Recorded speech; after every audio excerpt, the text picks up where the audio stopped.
그럼 이번 세 번째 세션인 푸시 노티피케이션에 관해서 이야기를 시작해 보도록 하겠습니다. 안녕하세요. 제 이름은 고재도라고 하고요. 목소리 잘 들리시나요? 네, 호응이 좋습니다. 하고 저는 이번 올해부터 GD 활동을 통해서 여러분들에게 이제 웹에 대해서 좀 많은 얘기를 하려고 하고 있습니다. 그래서 이번 시간에는 프로그레시브 웹의 푸시 노티피케이션에 대해서 보도록 할 거예요. 지금까지 우리가 프로그레시브 웹의 세 가지의 경험에 대해서 쭉 봐왔어요. 첫 번째는 이제 릴라이어블이라고 해가지고 우리가 얼마나 프로그레시브 웹 앱이 우리에게 안정감을 주는지, 뭔가 사용자가 이걸 사용함으로써 빠르게 로딩되고 또 네트워크가 끊어졌을 때도 동작이 되게 하고 네이티브 웹과 같은 뭔가 릴라이어블을 주고 또 빠른 뭐 애니메이션이나 스크롤링 처리가 되게 빠르게 되는 네이티브 앱 수준의 애니메이션이 되는 거 봤습니다. 그러면 이번 시간에는 좀 더 어떻게 고객을 더 다시 우리 앱으로 불러들일까에 대해서 볼 거예요. 고객과 어떻게 우리가 더 고객을 다가갈 수 있을까? 우리 앱을 계속 더 자주 찾아오게 할 수 있을까에 대한 측면으로 볼 거예요. 그러면 발표하기 전에 정말 우리가 원하는 게 뭘까? 우리가 서비스들을 만드는 거냐? 웹 서비스들, 모바일 웹 서비스들을 만드는데 대체 고객에게 원하는 거예요. 우리의 서비스를 대체 뭘 원할까? 저희는 다 유저들을 원하잖아요. 근데 유저가 좀 더 우리 웹앱에 좀 더 자꾸 다가오기를 바랍니다.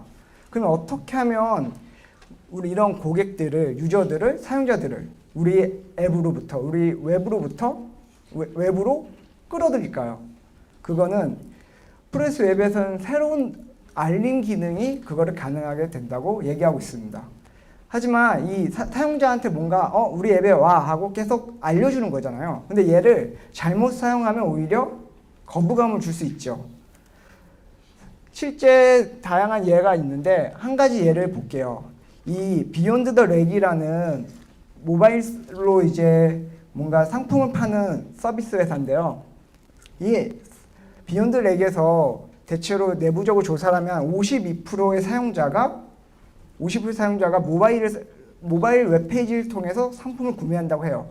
근데 이 비욘드 웹에 저희가 지금까지 봤던 프로그레시브 웹을 적용해서 푸시 노티피케이션을 제공을 하니까 72%의 사용자가 푸시 노티피케이션으로 방문한 72%의 사용자가 더 오랫동안 머물고 있었고 또 26%의 사용자가 더 많이 방문을 했다는 거예요. 그리고 결과적으로는 3개월 동안 재방문율이 50%나 증가를 했다고 합니다. 그래서 푸시 노티피케이션 사용하면은 정말 많은 효과를 볼 수가 있겠죠. 그러면 우리가 푸시 노티피케이션을 적용하기 위해서, 즉 사용자의 알림을 하기 위해서 좀 더 우리 자신에게 한번 물어봐야 돼요. 과연 이 노티피케이션이 사용자를 방해할 정도로 정말 중요한 것인가? 유저가 이런 알림을 받았을 때 이거를 우리가 잘못 사용하면 정말 큰 재앙을 낳을 수 있어요. 왜냐하면 이 앱이, 이 서비스가 나를 되게 거슬리게 한다, 신경 쓰게 한다라는 거죠. 그러면 어떻게 해야지 이 알림을 정확하게 쓸 수 있을까요? 첫 번째로 저희는 이 노티피케이션은 시기적절해야 된다고 봐요. 그리고 내용이 정확해야 된다고 봅니다. 그리고 마지막으로 이 노티피케이션을 받는 사람과 관련이 있어야 된다고 봐요. 그리고 또 이 노티피케이션을 받았을 때 이 앱으로 들어가잖아요. 이게 오프라인이 작동을 해야 된다고 보는 거예요. 얘는 네이티브 노티피케이션을 얘기하는 게 아니라 저희가 지금 웹에서 노티피케이션을 얘기하는 거예요. 브라우저가 노티피케이션을 주는. 근데 오프라인 되어 있어가지고 서비스를 사용할 수 없는 이 노티피케이션 관련된 내용을 볼 수가 없으면 문제가 되겠죠.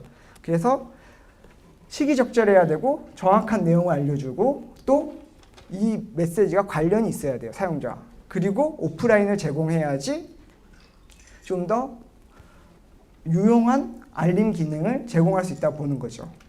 그러면 몇 가지 예를 한번 보도록 할게요. 예를 들면 저희가 비행기를 예약을 했어요. 근데 이 비행기가 연착이 됐어요. 그러면 비행기가 연착된 정보를 알려줄 때 시간에 적절히 알려주죠. 이 알림을 보시면. 그리고 내용이 몇 시에 새로운 이륙 시간이 있는지도 알려주고 어떤 비행기가 있는지 정확한 정보를 알려줘요. 그리고 이 비행기를 예약한 사용자에게 알려주기 때문에 관련이 있죠. 또 다른 예는 이제 크레딧 카드를 볼게요. 근데 이 크레딧 카드가 정보가 도둑 맞았다는 이 알림 메시지거든요. 그러면 이거는 어떨까요? 얘는 정확하지 않아요. 대체 내가 크레딧 카드가 10장이 있는데 어떠한 크레딧 카드가 지금 도둑 맞았는지 이 정보가 털렸는지를 알려주지 않죠.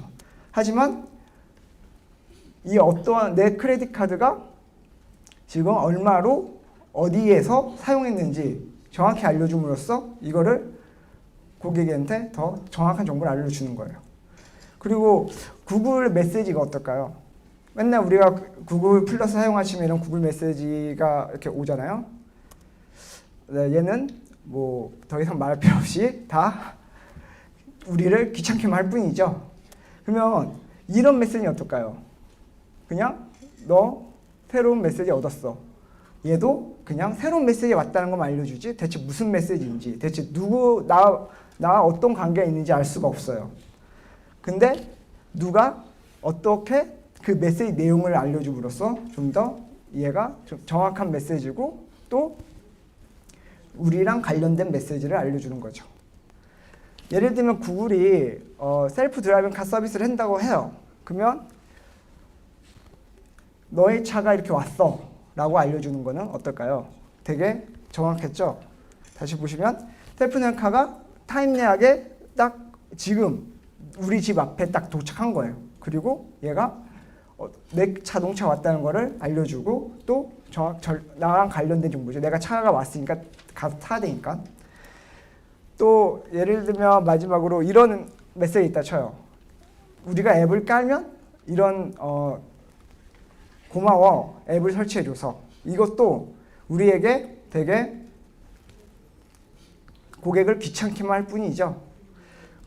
그러면 지금까지 우리가 푸시 노티피케이션이 어떻게 사용되는지 봤잖아요. 그러면 이 푸시 노티피케이션이 어떤 식으로 동작하는지 좀 더 테크니컬한 레벨로 얘기를 해볼게요. 이 푸시 노티피케이션을 사용하려면 이 프로세스 웹앱의 가장 기본적인 서비스 워커가 동작을 해야 돼요. 그러니까 서비스 워커가 어떻게 보면은 백그라운드에 돌고 있는 거죠. 앞에서 봤었던 것처럼 서비스 워커는 모든 그 브라우저 이벤트들을 캐치할 수 있어요.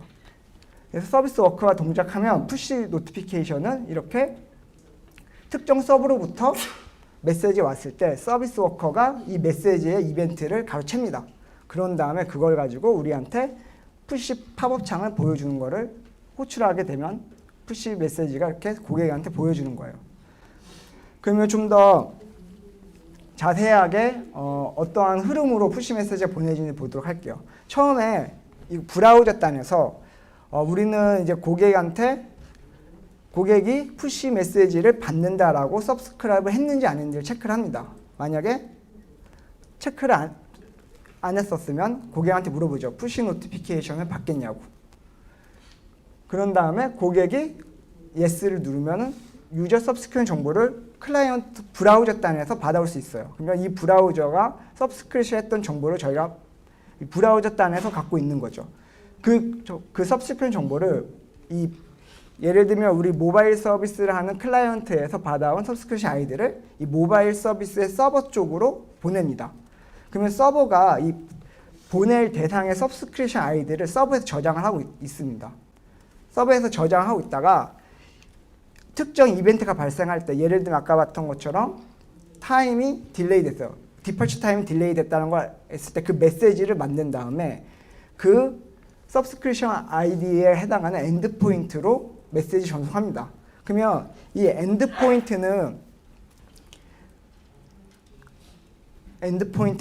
다시 브라우저한테 메시지를 전달하겠죠. 근데 엔드포인트에 대해서 한 몇 가지 좀 더 짚어보면 현재 엔드포인트가 두 가지가 있어요. 구글에서 제공해주는 GCM 쪽이 있고 하나는 파이어폭스에서 제공하는 게 있어요. 현재 엔드포인트가 두 가지가 있는데 이 다른 브라우저 벤더사들이 여기에 좀 더 들어오게 되면 다양한 엔드포인트들이 생기게 되겠죠. 예를 들면 파이어폭스한테도 보내고 크롬한테도 보내고 뭐 마이크로소프트한테도 보내라.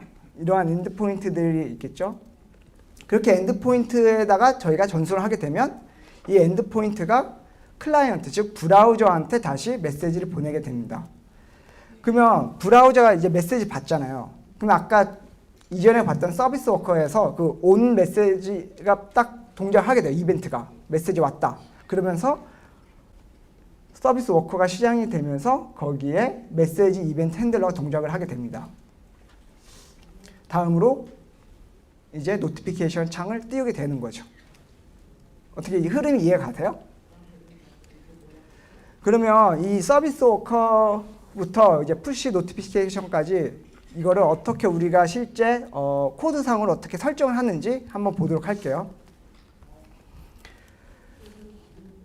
제가 얘기했죠. 무조건 서비스 워커가 있어야지만 동작해요. 그러니까 사파리에서는 서비스 워커를 제공 안 하기 때문에 동작을 하지 않아요. 그래서 우리가 제공해 주려는 이 웹 푸시 노티피케이션을 어느 고객을 타겟팅하는지를 잘 생각해야 돼요. 그래서 그리고 또 얘를 제공해 주는 뭐라고 해야 되지? 서비스들은 호스팅된 서비스가 HTTPS로만 돼야 돼요.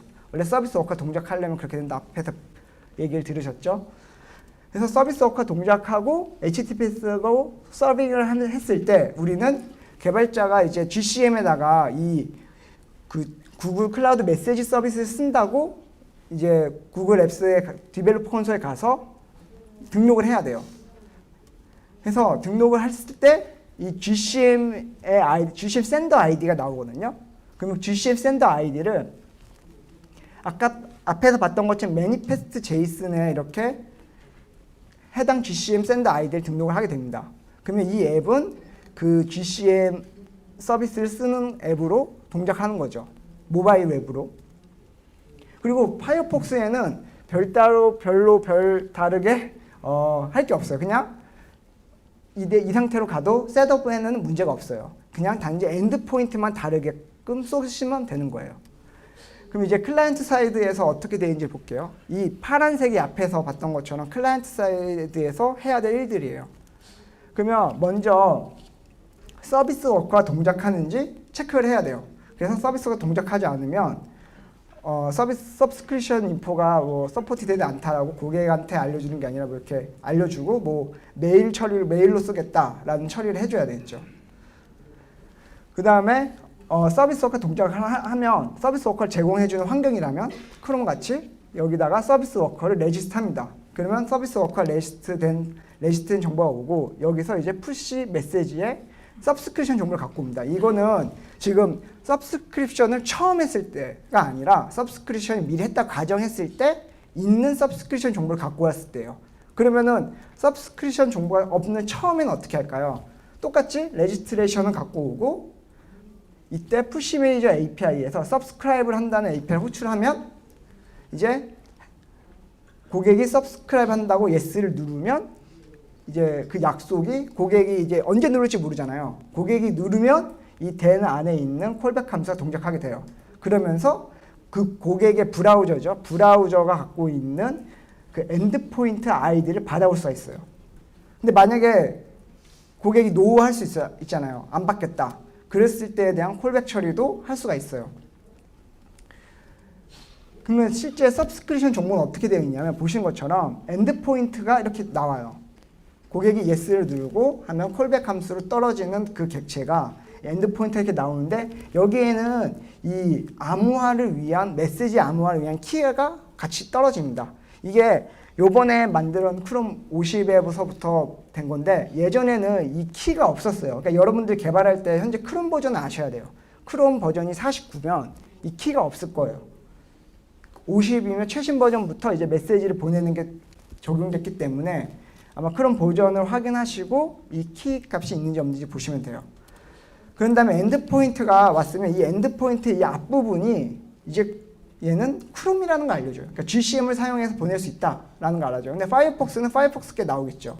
그러면 이 엔드포인트의 이 끝에 얘가 subscription ID예요. 이 subscription ID를 가지고 메시지를 써야지 얘가 클라이언트에 전달이 되는 거예요. 그러면 이 아이디를 어떻게 해야 되냐면요. 저희가 이거를 서버에 나중에 저장해야겠죠. 그리고 키 정보도 서버에 같이 저장을 해야겠죠. 그러면 보시면 우리가 이렇게 이 메시지를 이제 샌딩을 하기 위해서 유저한테 물어보잖아요. 푸시 메시지를 받겠습니까? 근데 언제 푸시 메시지를 받겠습니까? 라고 보여줘야 될까요? 우리가 클라이언트까지만 이렇게 하면 푸시 메시지 받겠습니까? 라는 이게 프롬프트 창이 딱 떠요. 실제 크롬에서는. 그리고 모바일에서도 이렇게 뜨죠. 근데 얘를 너무 페이지에 처음에 시작할 때 딱 띄우면 안 돼요. 얘는 특정한 시점에서 그리고 특정한 정보가 있을 때 유저한테 노티피케이션을 받겠냐라고 물어봐야 돼요. 예를 들면 고객이 페이지를 처음 봤을 때부터 딜레이 정보를 받겠습니까가 아니라 고객이 이 항공편을 예약할 때 이 항공편 예약한 그 시점에 항공편 예약 정보와 함께 같이 물어봐야 돼요. 얘가 만약 딜레이 됐을 때 푸시 노티피케이션을 받겠습니까? 라고요. 또 얘가 푸시 노티피케이션은 안 받게 거절할 수도 있고 받은 거를 나중에 받지 않겠다라고 얘기할 수도 있어야 돼요. 그거를 이 크롬 앱 자체에서도 크롬 앱에서 자체에서 할 수 있지만 얘를 받지 않겠다라고 이제 별도의 화면을 구성을 해서 유저한테 제공할 수도 있어야 돼요. 그래서 unsubscribing을 할 수 있어야 되는데 unsubscribe 할 때 예를 들면 이게 unsubscribe가 우리가 만든 그러니까 크롬이나 안드로이드 OS 상에서 안 받겠다는 게 아니라 고객이 언제든지 이제 쉽게 얘를 취소할 수 있어야 되잖아요. 노티피케이션 안 받겠다 할 때 이때 여러분들은 subscribe 정보를 가지고 subscribe 정보가 있으면 unsubscribe 하겠다라고 처리를 하시면 돼요. 그리고 실제 이 클라이언트 단에서 가장 쉽게 쓸 수 있는 게 앞에 봤던 거는 이제 브라우저 제공해주는 어떻게 보면 네이티브한 API들이잖아요. 근데 프라펠이라는 이제 구글 팀에서 만든 이거를 좀 더 쉽게 사용하기 위해서 감싼 API가 있어요. 그래서 이제 디벨로핑 중이고 이제 프라펠 이용하면 이런 앞에 봤던 내비게이션에 대해서 뭔가 직접 핸들링하기보다는 이 라이브러리 이용해서 쉽게 개발하실 수도 있어요.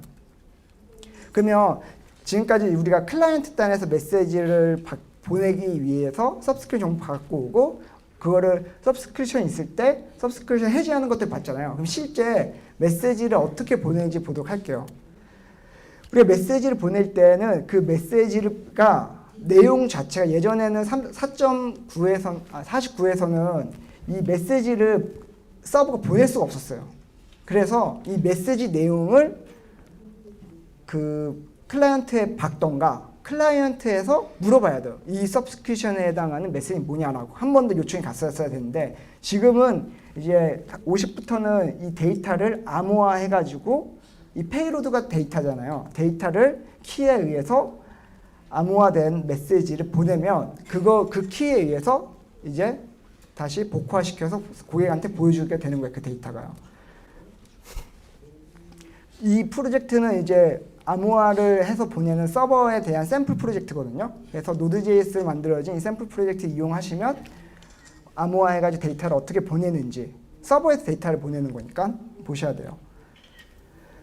그러면 이제 구글 클라우드 메시지한테, 그러니까 GCM한테 저희 서버에서 메시지를 샌딩할 때 HTTP 프로토콜을 이용해서 보내면 돼요. HTTPS고 이게 보시면 호스트가 이제 android.googleapi.com으로 보내고 여기에 이 키가 구글 클라우드 콘솔에서 이제 이 서비스를 GCM을 한다고 하면 이 키 정보가 있어요. GCM 키 정보가. 그 키 정보를 어솔라이제이션에 넣으시고 컨텐츠 타입은 어플리케이션 제이슨에 보내시면 돼요. 그리고 이렇게 제이슨 형태의 메시지를 페이로드로 보내시면 돼요. 이때 아까 말했던 것처럼 그 키를 가지고 암호화를 해가지고 보내셔야 되는 거죠. 그러면 이 메시지 보낼 때 이 로우 데이터가 이제 암호화된 데이터를 보내시는 거고 실제 레지스트레이션 아이디가 아까 우리가 앞에서 클라이언트에서 이제 고객이 사용자가 서브스크립션을 그러니까 푸시 메시지 받겠다고 예스를 누르면 그 서브스크립션 인포메이션이 떨어졌죠. 거기에 서브스크립션 아이디가 제가 엔드포인트에서 뒤에 끝에 잘라서 있는 거 있잖아요. 그게 여기 서브스크립션 아이디를 들어가지는 거예요. 알겠죠?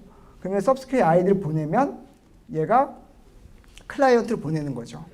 이 웹푸시 API는 아까 얘기했던 거에 엔드포인트가 두 개가 있다 그랬잖아요. 하나는 파이어폭스고 하나는 구글 크롬이죠. 근데 파이어폭스는 이제 웹푸시 API라고 좀 더 앞에 우리 이전에는 GCM이라는 걸 이용했고 웹푸시 API는 좀 더 이제 웹 플랫폼의 표준으로 지금 적용되어 가고 있는 거거든요. 아직 크롬은 웹푸시 API를 이용하진 않아요. 그러니까 GCM을 이용하는 거죠. 그래서 지금 이 메시지 규격 자체가 웹푸시 API 규격이고 여기 호스트가 보시면 모질라로 돼 있죠. 그래서 모질라에서 제공해 주는 걸로 보내셔야 돼요. 그러니까 이렇게 된 거죠. 한 특정 유저에 대해서 유저가 모질라로 이제 파이어폭스를 들어오면 그 서브스크립션 아이디는 파이어폭스를 보내고 크롬으로 들어온 거는 크롬으로 보내고 이 정보가 다 저장하고 있다가 그거에 맞게끔 뭐 딜레이가 될 때 보내면 되는 거죠. 이때도 똑같이 이게 URL을 보내시면 되고요. 이 TTL이 뭐냐면 이 메시지가 얼마 동안 밸리드한가라고 보시면 돼요. 그래서 만약에 1200이면은 2분 정도 되겠죠. 그 밀리세컨드니까. 그리고 이때 컨텐츠를 이렇게 보내고 여기서도 인크리션 정보를 앞에서 받아왔던 것처럼 넣으시면 돼요. 또 메시지가 또 그 인크리션 정보에 아닌 그 메시지를 그 키에 의해서 이제 알고리즘 돌려가지고 알고리즘 돌려가지고 암호화된 메시지를 보내시면 돼요. 그러면 이게 푸시 메시지가 우리가 서버에서 메시지를 이제 엔드포인트로 전송했어요. 파이어폭스든 구글이든 GCM이든 보냈으면 이제 얘는 어디에 있는 코드냐면은 이제 서비스 워커 안에 있는 코드예요. 서비스 워커 안에서 이벤트를 리슨할 수 있어요. 그러니까 푸시 메시지가 왔다라는 이벤트를 받을 수 있어요. 그러면 푸시 메시지가 오면 실제 이 바디에 있는 내용을 서버가 보내지 않은 바디에 있는 내용을 예전에 이런 식으로 보여줬어요. 클라이언트 안에 이 바디 메시지가 보이는 거죠. 근데 데이터를 우리가 서버에서 보낼 수 있었잖아요. 그러면 어떻게 할 수 있냐면 똑같이 돼 있는데 만약에 이 이벤트 안에 데이터를 같이 우리가 실어서 보냈으면 데이터가 있는 거예요. 그런 다음에 그 데이터를 제이슨으로 해서 보내고 만약에 서버가 데이터를 안 보낼 수도 있잖아요. 49때부터는 없었거든요. 49에서는 없었는데 그때는 서버한테 다시 물어봐야 돼요. 어떤 메시지를 보여줄까? 해서 물어본 다음에 그 메시지를 가지고 노티피케이션을 띄워줘야 됐었어요. 그러면 이제 다음으로 좀 더 사용자 인터랙티브한 푸시 메시지가 없을까라고 생각할 수 있잖아요. 예를 들면 레스토랑에 있는데 레스토랑에서 만약에 너의 예약이 확정이 됐어. 그러면 물어볼 수 있잖아요. 진짜 가는지 아니면 취소할 수 있는지. 그러면은 이때 이거를 사용자가 선택을 한 거에 대해서 처리를 할 수 있어요. 클라이언트에서. 예를 들면 이렇게 노티피케이션 보낼 때 여기 액션스에 보시면 이렇게 액션에 대해서 리스트업을 할 수 있어요. 그래서 만약에 내가 뭐 특정한 뭐 서비스를 좋아하고 하면은 라이크를 누르고 뭐 이거를 다시 재공유하겠다. 페이스북에 다른 데를 통해서 하면 리쉐어라는 뭔가 버튼 액션을 만들어 놓으면 이 노티피케이션 사용자 클릭을 하잖아요. 이 노티피케이션 사용자가 클릭을 할 때 이벤트 핸들러를 이렇게 다 등록을 하시고 이때 클릭한 거에 앞에 봤던 그 네임이랑 해당하는 액션과 같은 걸 체크해서 처리를 하실 수가 있어요. 그래서 아까 전에는 like를 눌렀으면은 뭐 like와 처리를 한 거에 대해서 뭔가 데이터를 보내고 아닌 거 만약에 이게 그냥 닫을 수도 있죠. 그냥 아무것도 선택 안 하고 닫았을 때는 뭐 특정 그 서비스로 다시 페이지를 띄워준다라는 걸 처리할 수도 있어요. 그리고 우리는 이 디바이스에서 이 메시지가 사용자가 크롬 브라우저 하나만 띄운 게 아니라 이제 안드로이드 모바일 상에서 웹으로서 그 크롬 브라우저를 띄웠을 수 있잖아요. 여러 디바이스에서 이 노티피케이션 아이디가 서브스크립션 아이디가 저장이 돼 있을 거예요. 그럼 우리가 이 다양한 디바이스한테 메시지를 다 보내면 한번 본 건데 계속 또 보게 되잖아요. 그래서 이런 부분들을 우리는 처리를 해줘야 돼요. 그래서 한 번 보낸 거를 다시 두 번째에서 다른 디바이스를 보지 못하게. 그럼 어떻게 할 수 있냐면은 만약에 노티피케이션이 클로즈 사용자 딱 끊으면 클로즈 했다, 봤다라는 정보를 우리가 서비스 워커에서 이벤트 받아올 수 있어요. 그런 다음에 우리가 우리 서버한테 알려주는 거죠. 푸시 노티피케이션 이제 그만 보내라 라고. 그래서 껐으면 그게 다시 가지 않게 이 서브스크립션 아이디가 있으니까 그거에 대한 걸 캔슬링을 하는 처리를 서버 쪽에서 해주셔야 돼요. 네, 저희가 푸시 노티피케이션 좀 이렇게 쭉 봤는데, 푸시 노티피케이션은 저희가 잘 사용하면 되게 많은 큰 효과를 받을 수 있어요. 그러니까 유저가 다시 우리 앱으로 다시 돌아오게 만들 수 있는 기능을 제공하는 거죠. 그때 클라이언트부터 서버까지 많은 일들을 해야 되는데, 이 푸시 노티피케이션을 이용하면 그 고객을 다시 돌아오면서 우리가 그 정보들을 잘 활용할 수가 있어요. 그래서 여러분들이 푸시 노티피케이션을 좀 잘 쓰면 좀 여러분들 이제 모바일 서비스가 이제 웹이 옛날에는 네이티브에서처럼 할 수 없었잖아요. 하지만 지금은 웹 서비스도 푸시 노티피케이션을 통해서 고객을 다시 끌어올 수 있다라는 걸 아시면 되고, 이때 중요한 게 어떻게 고객을 좀 더 다시 끌어올 수 있을 때 끌어와야 되는지 하면 좀 타임리해야 되고, 적절하게 메시지 보내야 되고, 또 메시지 내용이 정확해야 되죠. 그리고 이게 고객과 좀 진짜 관련된 메시지를 보내셔야 돼요. 그리고 마지막으로 오프라인 처리를 해주셔야 되고요. 네, 되게 빠르게 달려왔는데 이제 궁금한 점이 없으면 이제 이걸로 발표를 마치도록 하겠습니다. 감사합니다.